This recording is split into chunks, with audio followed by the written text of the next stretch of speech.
안녕하세요. 글로벌 리포트 조상진입니다. 저는 오늘 DC에서 단거리 이동을 위한 교통수단으로 자주 이용되고 있는 전기 스쿠터 공유 서비스를 소개해드리기 위해서 이곳 랑팡플라자 지하철역에 나와 있습니다. 자, 보시다시피 지금 제 주변에 이 2대의 전기 스쿠터가 주차되어 있는데요. 저는 이 애플리케이션을 이용해서 제 근처에 있는 전기 스쿠터들의 위치를 찾을 수 있었습니다. 자, 여기 보시면 이 QR코드가 있습니다. 이 QR코드를 스캔해서 이 전기 스쿠터의 잠금 장치를 풀고 스쿠터를 이용할 수 있는데요. 이용료는 이 스쿠터 제어 장치를 푸는데 1불, 그리고 분당 15센트가 추가로 적용됩니다. 이 목적지에 도착하게 되면 그 근처에 스쿠터를 그냥 세워두기만 하면 되는데요. 이 전기 스쿠터 서비스는 출퇴근 시간에 자동차 교통량을 줄이는 효과가 있어서 샌프란시스코와 뉴욕, 워싱턴 DC 등 대도시에서 큰 인기를 끌고 있습니다. 자, 이용자가 늘어나면서 주차나 보행자 안전 문제들이 함께 발생하고 있는데요. 다 같이 사는 사회, 또 편리한 서비스를 유지하기 위해서 책임의식을 갖고 공유 서비스를 이용하는 게 좋지 않을까요? 자, 그럼 저는 이 스쿠터를 타고 출근해 보도록 하겠습니다. 잠시 후에 스튜디오에서 뵙겠습니다.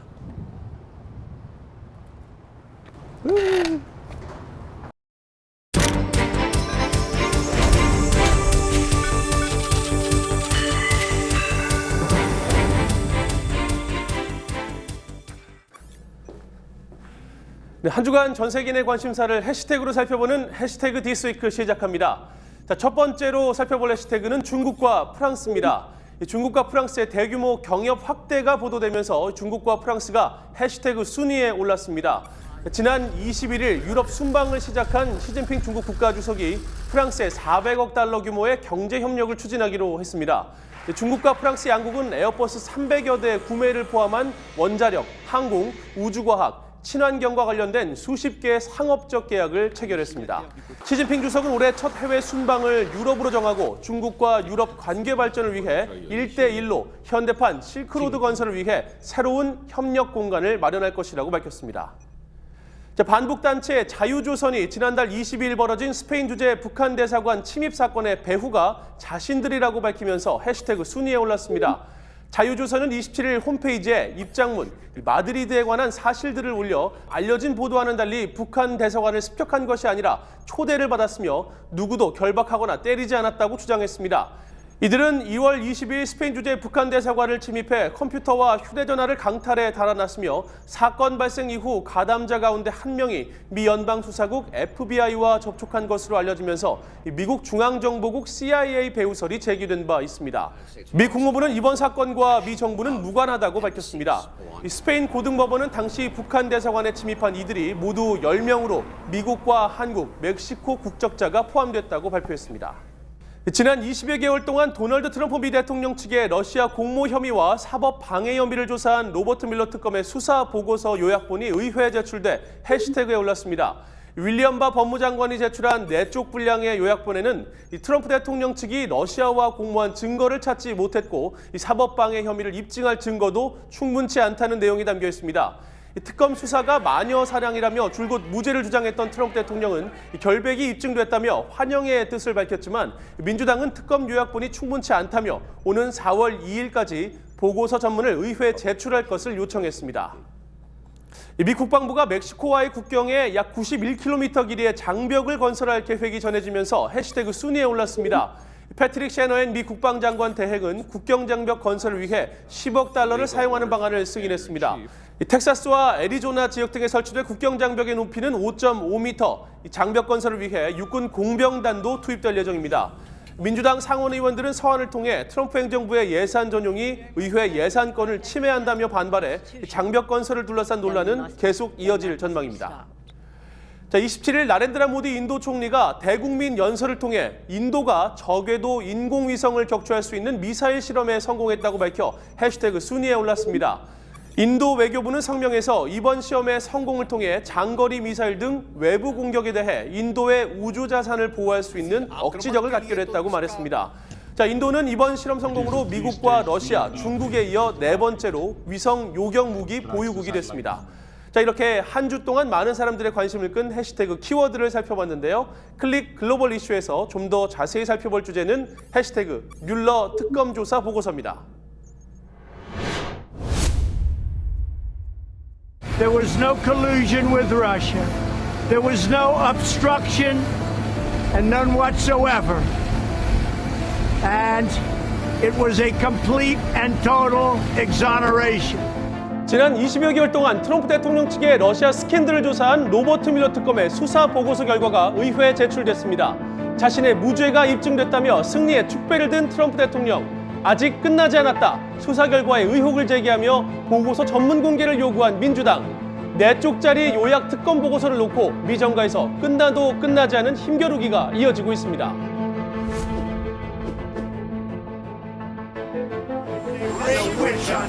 It's a witch hunt. That's all it is. This is a witch hunt and it's a disgrace. It's a rigged witch hunt. It's a totally rigged deal. Fake news and the Russian witch hunt. We got a whole big combination. 그동안 특검 수사가 마녀 사냥이라며 줄곧 무죄를 주장했던 트럼프 대통령. 윌리엄 바 미 법무장관이 의회에 보낸 특검 보고서 요약본에 따르면 트럼프 대통령 측이 러시아와 공모한 증거를 찾지 못했고 바 법무장관은 사법방해를 입증할 증거가 충분치 않다고 밝혔습니다. 이 보고서가 대통령이 범죄를 저질렀다고 결론 짓진 않았지만 그의 무죄를 입증하는 것도 아니라며 러시아 스캔들 수사를 요약했죠. 백악관은 완전한 무죄가 입증됐다며 미국을 위해 좋은 결과라고 반겼습니다. They literally accused the President of the United States of being an agent for a foreign government. That's equivalent to treason. That is punishable by death in this country. 반면 민주당은 트럼프 대통령의 완전한 면책 주장을 일축하고 낸시 펠로시 하원 의장과 척 슈머 상원 원내대표의 공동 성명을 통해 오는 4월 2일까지 전체 보고서를 의회에 제출할 것을 요구했죠. President Trump is wrong. This report does not amount to a so-called total exoneration. Special Counsel Mueller was clear that his report, quote, does not exonerate, close quote, the president. 일부 공화당 의원들도 공개 요구에 동참했습니다. What's next, I hope, will be that he'll come to the committee, release as much as possible of the Mueller report. 민주당의 전문 공개 요구가 이렇게 빗발치는 이유는 4쪽짜리 요약 보고서가 여러 의문점을 남기고 있기 때문입니다.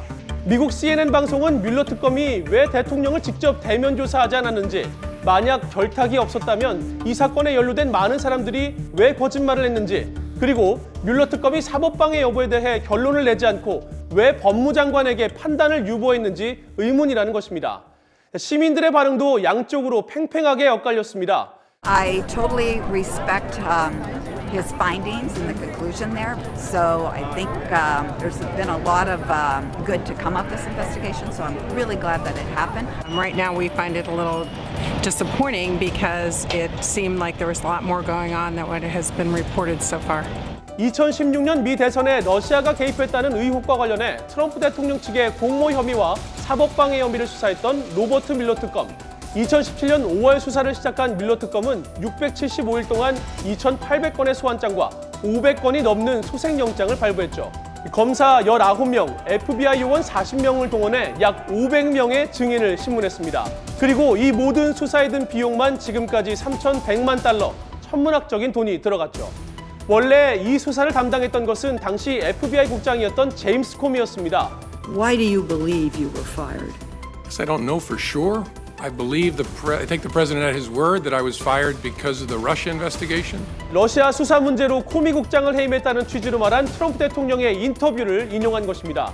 자, 이후 코미 국장은 자신에게 FBI 수사를 무마해 줄 것을 시사하는 듯한 트럼프 대통령의 발언이 적힌 자신의 메모를 공개하면서 논란이 커졌습니다.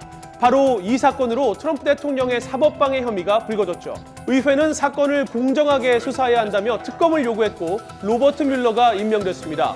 Let nobody be misled in this. This hurts national security. 이 로버트 뮬러 특검은 2001년 조지 W 부시 대통령 시절 FBI 국장에 임명돼 12년간 재직했습니다. 공화당원이지만 수사에 관한 한 정파를 떠나 원칙을 지킨다는 평가를 받아 러시아 관련 수사 특검 선정 당시 적임자라는 평가를 받았습니다. 중책을 맡은 뮬러 특검팀은 22개월간의 수사를 통해 폴 매너포트 전 트럼프 선대본부장과 마이클 플린 전 백악관 국가안보보좌관, 마이클 코언 변호사 등 트럼프 대통령 측 주요 인사 6명을 탈세와 금융사기 등의 혐의로 기소했습니다. 또 러시아 정보요원을 포함한 러시아인 25명과 러시아 기관 3곳을 기소했고 러시아가 여론조사 기관을 이용해 소셜미디어를 통한 여론전을 펼치고 가짜뉴스 살포와 선거 개입을 위해 컴퓨터 해킹 공작을 했다고 지적했습니다. 하지만 트럼프 대통령 측과 러시아와의 공모 혐의에 대한 증거는 확인되지 않았다고 밝혔습니다. 이 특검 수사가 마무리되자 트럼프 대통령과 공화당은 민주당을 향해 반격에 나섰습니다. Hopefully that people that have done such harm to our country, those people will certainly be looked at. We need to go back and make sure we hold those individuals accountable. 트럼프 대통령이 정당성을 확보했다며 재선 가도에 청신호가 켜졌다는 의견도 있습니다. I think the president is certainly on safe ground to claim that that his position has been vindicated. 미국 헌법에 따르면 현직 대통령을 탄핵한 이후에만 기소가 가능합니다. 그러나 바 법무장관은 이번 러시아 스캔들 수사 결과가 대통령의 불소추 특권과 관련 없이 결정됐다고 밝혔습니다. 2020년 대선을 앞두고 정치적 족쇄를 풀어내려는 트럼프 대통령 측과 주도권을 잃지 않으려는 민주당 사이에서 모호한 결론으로 여지를 남겨둔 트럼프 대통령 특검 사태.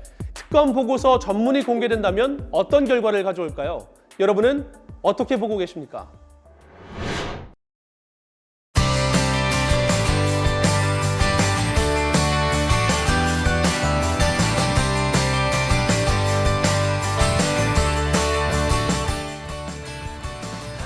다양한 인종과 문화가 공존하는 미국, 각 지역의 역사와 음식, 사회의 다양성을 함께 살펴보는 글로벌 리포트 푸드 앤 컬처 시간입니다. 오늘도 현장의 생생함을 전해줄 이은신 프로듀서와 함께하겠습니다.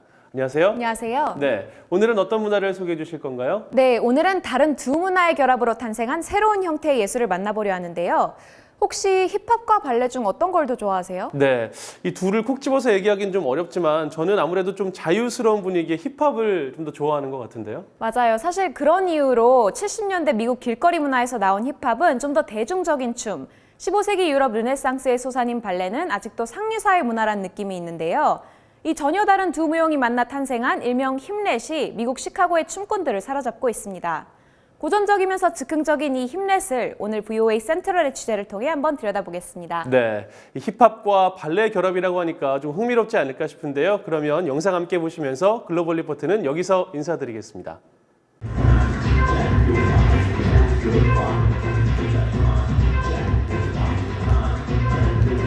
How did I mix ballet and hip-hop? As a classical ballet teacher with lots of African American kids and kids of color, I decided to make it fun. So I used to do what I call the rap ballet. I would rap about ballet. I would say, the ballet put your body in touch, put your mind, and the rap beat keeps you stepping on time. And the kids were like, wow, this is cool. But as I started rapping the different exercises, I realized that they were understanding and paying attention because of the rap beat. And hip and hip. And hip and hip. And I kept thinking hip-hop and ballet, ballet, hip-hop, hip-play.